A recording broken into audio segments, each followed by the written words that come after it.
Imagine waking up one morning and the world outside your window is unrecognizable. The rivers you fished from, frozen solid. The forests your grandparents hunted in, gone, replaced by endless tundra. The animals that fed your tribe for generations vanished almost overnight. And the worst part? Nobody knows why. Nobody has answers. Nobody even has a word for what's happening. Now imagine that morning lasting 1,000 years. This isn't a post-apocalyptic movie. This isn't fiction. This actually happened. Roughly 12,900 years ago, the Earth was warming up beautifully after the last ice age. Glaciers were retreating. Humans were thriving. Life was, for the first time in a long while, starting to feel hopeful. And then without warning, the planet slammed into reverse. Temperatures plummeted by up to 10 degrees Celsius in just a few decades. Massive ice sheets returned, ecosystems collapsed, entire species disappeared. And humanity, our actual ancestors, were left scrambling to survive in a world that had suddenly, brutally, turned its back on them. Scientists call it the Younger Dryas. Most people have never heard of it. But here's the thing, what happened during those 1,000 years of freeze didn't just reshape the climate, it reshaped us. It changed how humans ate, how they organized, how they thought, how they survived. Some researchers even argue it sparked the very beginning of civilization itself. So today, we're going back to one of the most dramatic, mysterious, and consequential climate events in all of human history. Because understanding what the Earth did to our ancestors might just help us understand what it's doing to us right now.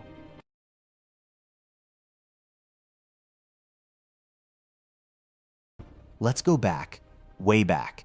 About 15,000 years ago, the Earth was slowly waking up from a long, brutal ice age. And I mean that almost literally, like a giant, frozen planet finally exhaling after holding its breath for tens of thousands of years.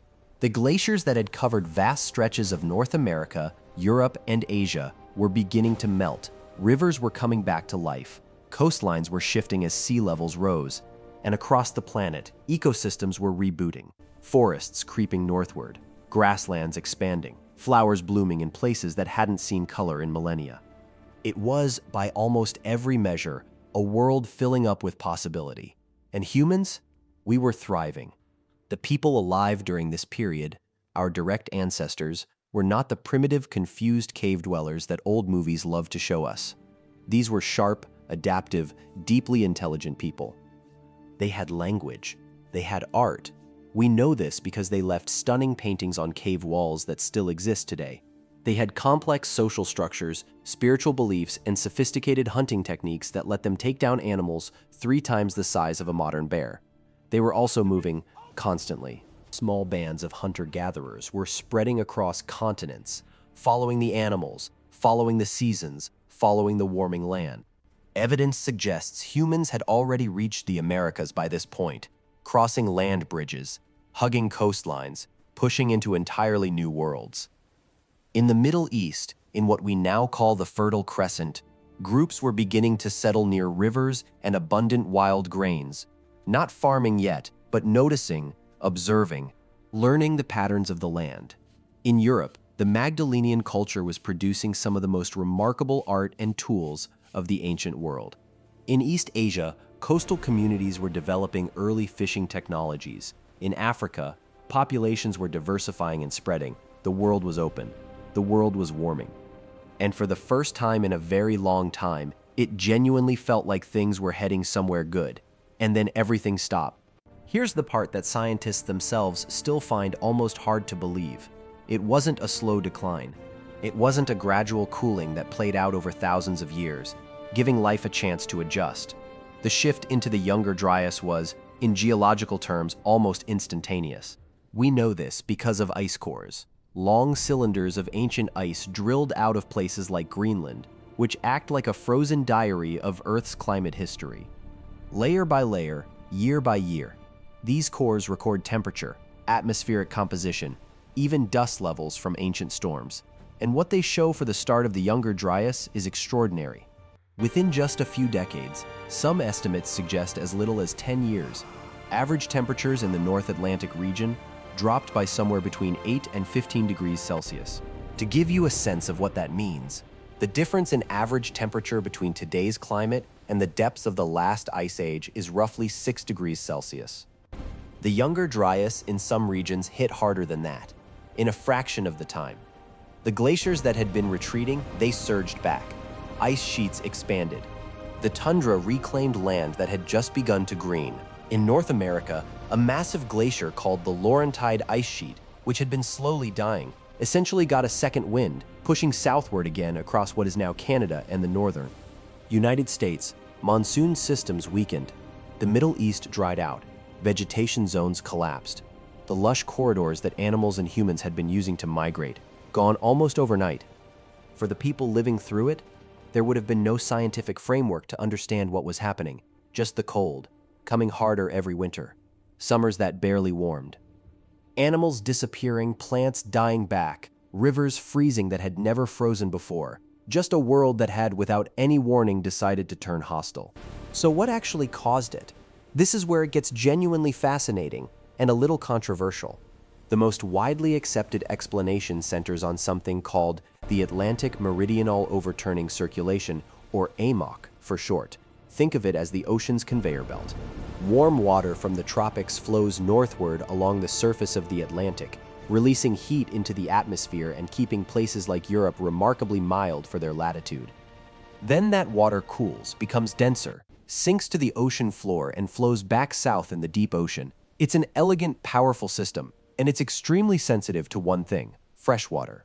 Here's what scientists believe happened. As the Ice Age ended and temperatures rose, massive glaciers in North America began to melt rapidly, and all that meltwater had to go somewhere.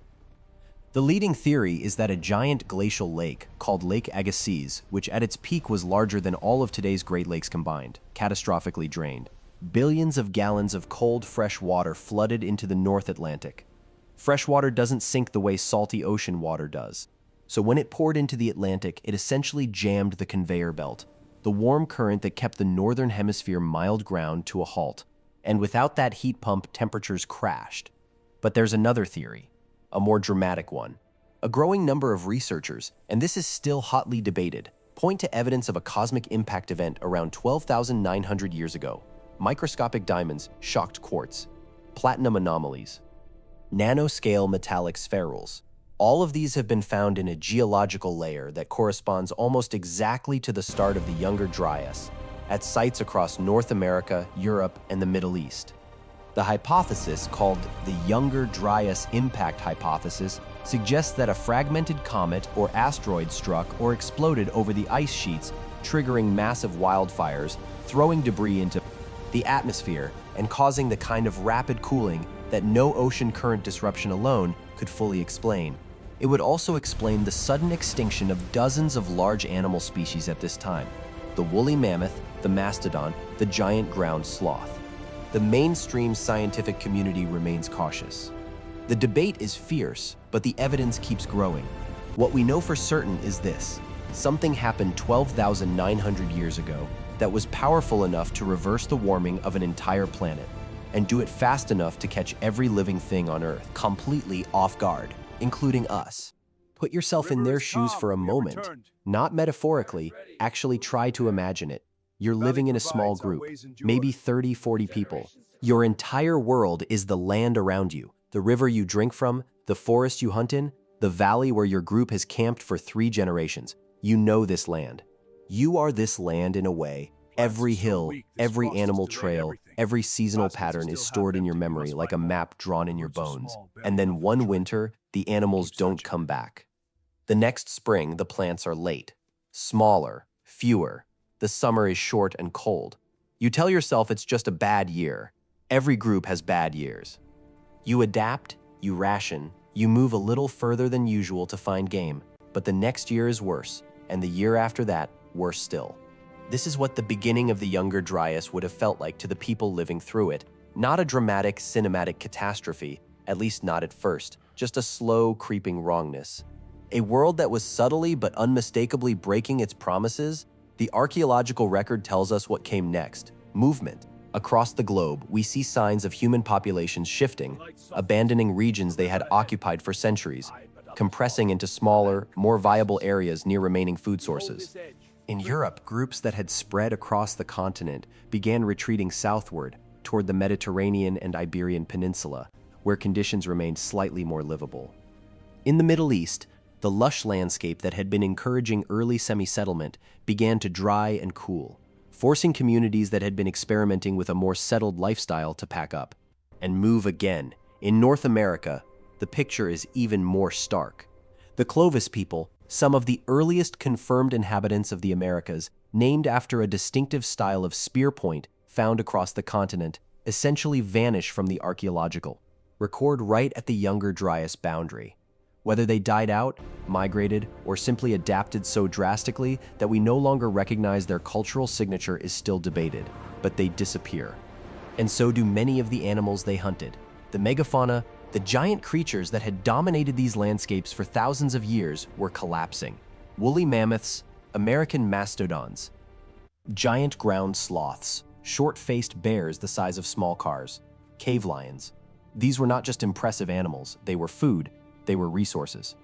Their bones, hides, tusks, and fat were woven into the survival strategies of dozens of human cultures. As they vanished, humans didn't just lose meals, they lost entire ways of life. And that forced something that has always been humanity's greatest survival tool, the ability to completely reinvent itself under pressure. Necessity, as the old saying goes, is the mother of invention, and the Younger Dryas handed humanity about as much necessity as it's ever faced. When the large animals disappeared or became scarce, humans had to diversify their diets fast. Archaeological sites from this period show a dramatic shift in what people were eating.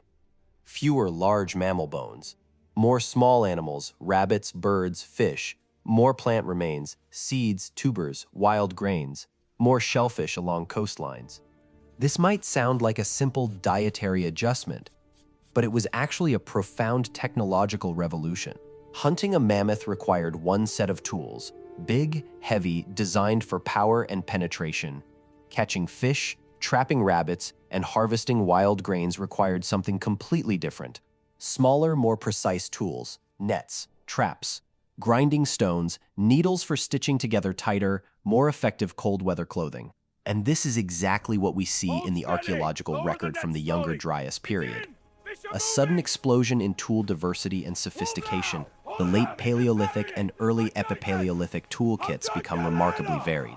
Microliths, tiny razor-sharp blades that could be hafted into composite tools, become common across Europe, Africa, and the Middle East. These small blades could be mounted in rows along a wooden shaft to create a more effective cutting or hunting tool. It was modular technology, mix and match components for different jobs. Think of it as the world's first multi-tool. Fire use also appears to have intensified during this period. Hearths become more elaborate. There's evidence of more deliberate fuel selection, choosing wood types that burn longer and hotter. In colder regions, we see the first clear signs of more permanent, insulated shelters. Pit houses dug partially into the ground to retain warmth, with post holes suggesting substantial wooden or bone roofing structures. But perhaps the most important adaptation wasn't technological at all. It was social. When resources shrink, communities face a choice: compete or cooperate. And the evidence from the Younger Dryas strongly suggests that many human groups chose cooperation, and chose it in increasingly sophisticated ways. We see larger, more organized campsites during this period. Evidence of long-distance trade networks, with materials like obsidian and shells found hundreds of miles from their source. This means groups were maintaining relationships across vast distances, sharing information about food sources, exchanging goods, probably intermarrying to build alliances. In short, when the world got harder, humans got more human, more connected, more interdependent, more organized. And that social restructuring, that deepening of cooperation, would turn out to be the seed of something much bigger than anyone surviving the cold could have possibly imagined. Not everyone made it. That's a hard truth, but it's an important one. The Younger Dryas was not a challenge that humanity faced equally, and it wasn't one that every group or culture survived intact.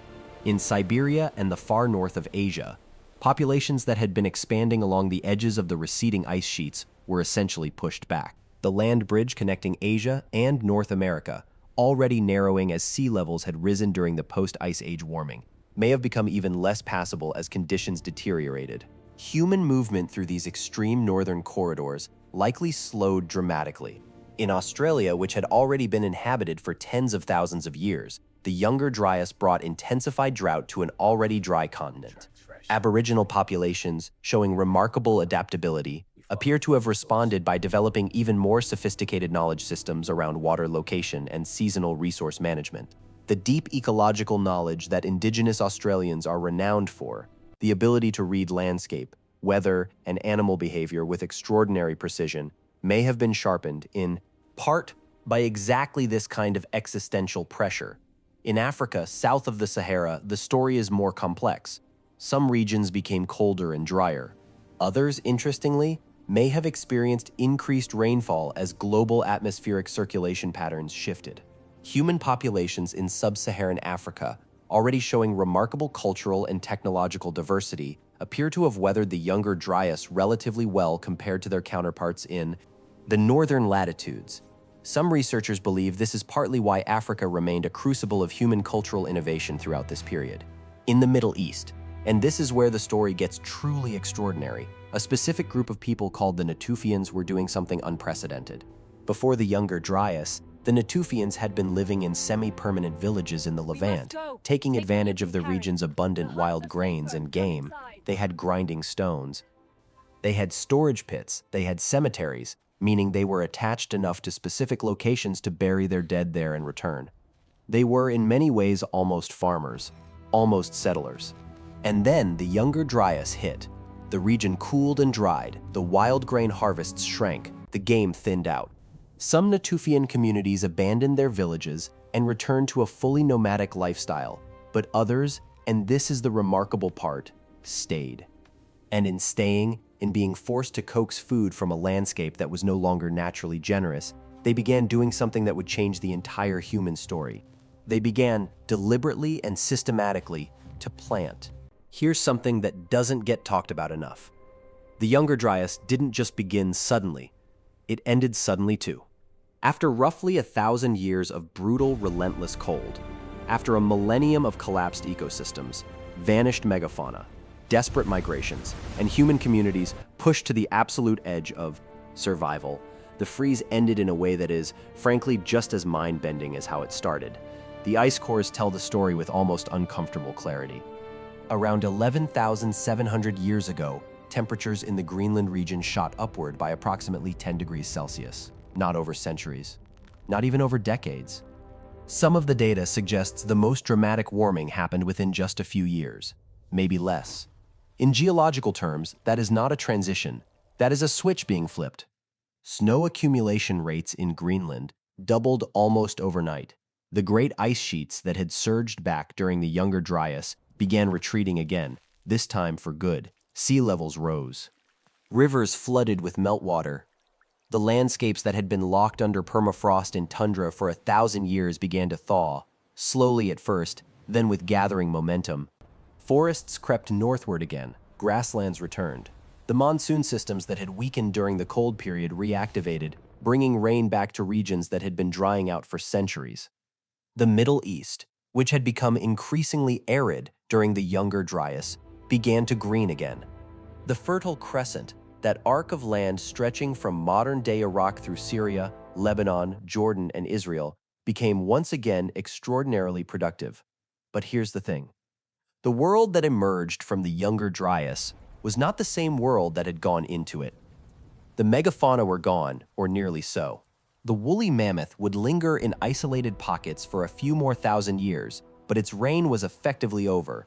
The American mastodon, the giant ground sloth, the cave lion, all gone. The ecological landscape that human cultures had built their entire existence around for tens of thousands of years had been permanently rewritten. And the humans who emerged from those 1,000 years of cold? They were different too. Leaner, more resourceful, more socially organized, more technologically sophisticated, and carrying in some regions the early seeds of something that would transform the planet more profoundly than any ice age or asteroid ever could. The seeds, quite literally, of agriculture. This is the part of the story that genuinely stops me in my tracks every time I think about it. For most of human history, for roughly 300,000 years, If we're talking about anatomically modern humans, nobody farmed, nobody needed to. The world was full enough, generous enough, that hunter-gatherer lifestyles worked beautifully. You moved with the seasons, you followed the food. You lived in relatively small mobile groups and you knew your landscape intimately. Farming, by contrast, is hard. It requires staying in one place.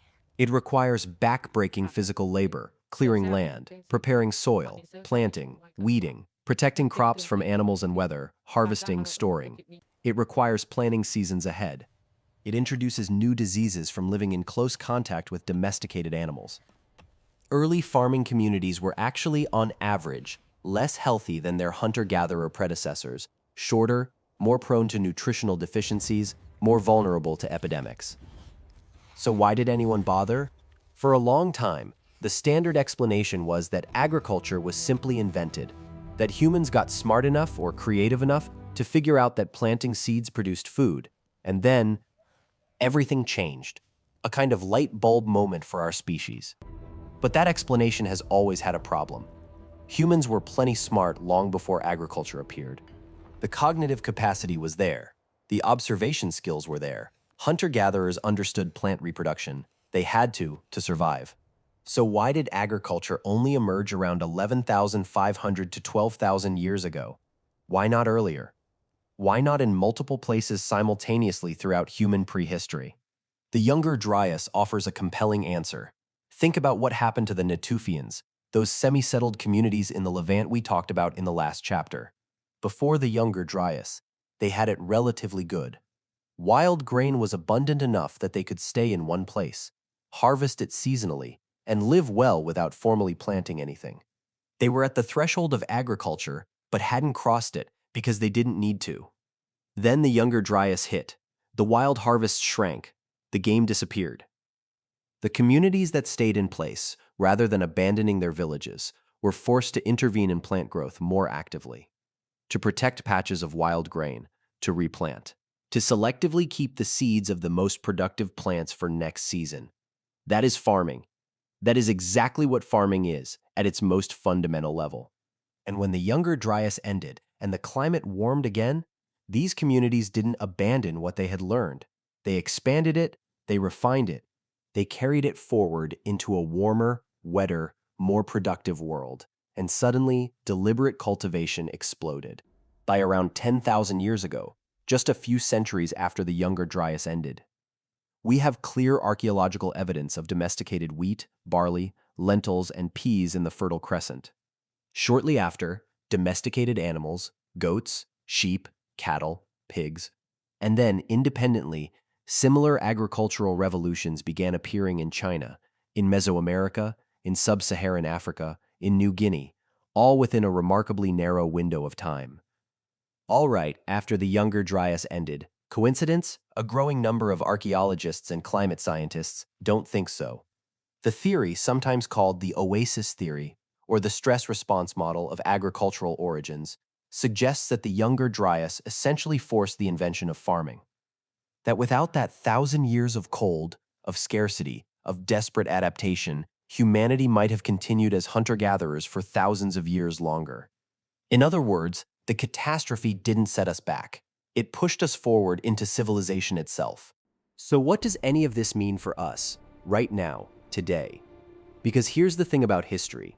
The reason we study it isn't nostalgia. It's not just intellectual curiosity. The reason we look back at events like the Younger Dryas is because the past has an uncomfortable habit of rhyming with the present. And right now, in 2024, there are some very striking rhymes worth paying attention to. The same ocean circulation system that scientists believe triggered the Younger Dryas, the AMOC, that great Atlantic conveyor belt of warm and cold water, is weakening again. Multiple studies published in recent years have shown that AMOC is currently at its slowest point in over a millennium. And the reason? Freshwater.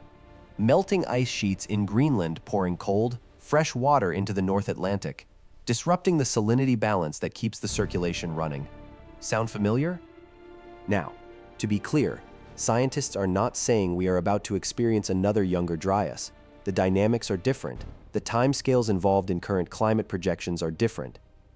And the world is warming overall, not cooling, But what the Younger Dryas teaches us, viscerally undeniably, is that Earth's climate system is capable of rapid, dramatic, nonlinear shifts. That it doesn't always change gradually. That it has tipping points, thresholds beyond which the system reorganizes itself suddenly and violently. And once those tipping points are crossed, there is no going back. Not for a very long time. Our ancestors had no warning, no scientific instruments, no global communication systems, no models predicting what was coming. They had nothing but their own resilience, creativity, and capacity for cooperation. We have all of those things, plus the warning, plus the science, plus the historical record that tells us in extraordinary detail exactly what a climate tipping point looks like and what it costs. The Younger Dryas also tells us something more hopeful, though. It tells us that humans are, at our core, astonishingly adaptable, that under pressure, real existential pressure, we innovate, we cooperate, we find ways to survive and even, eventually, to thrive.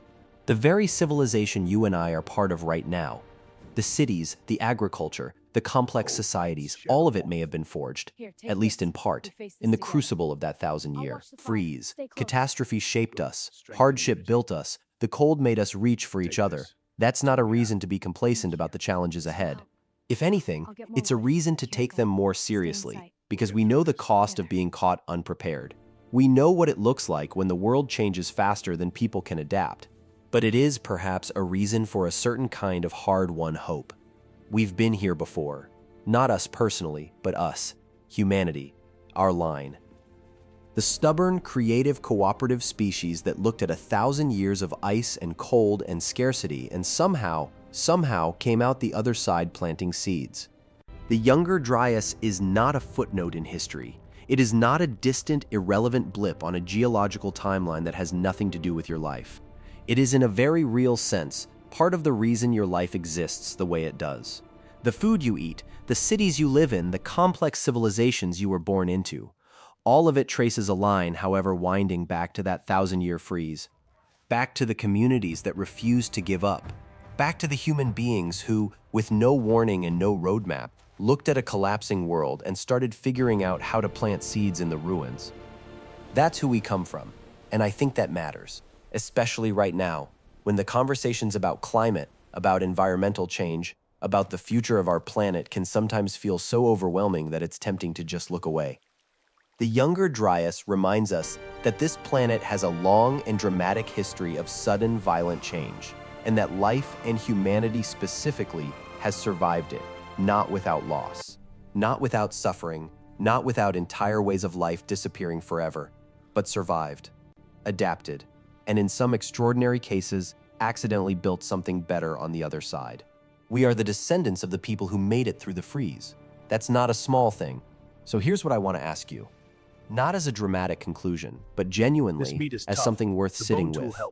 What does it mean to you, knowing that civilization itself might have been born from catastrophe, that the very things that define human society, farming, settlement, community, cooperation, may have been forged under extreme pressure, not in comfort? Does that change how you think about the challenges we're facing today? I'd love to know. Drop your thoughts in the comments. Seriously.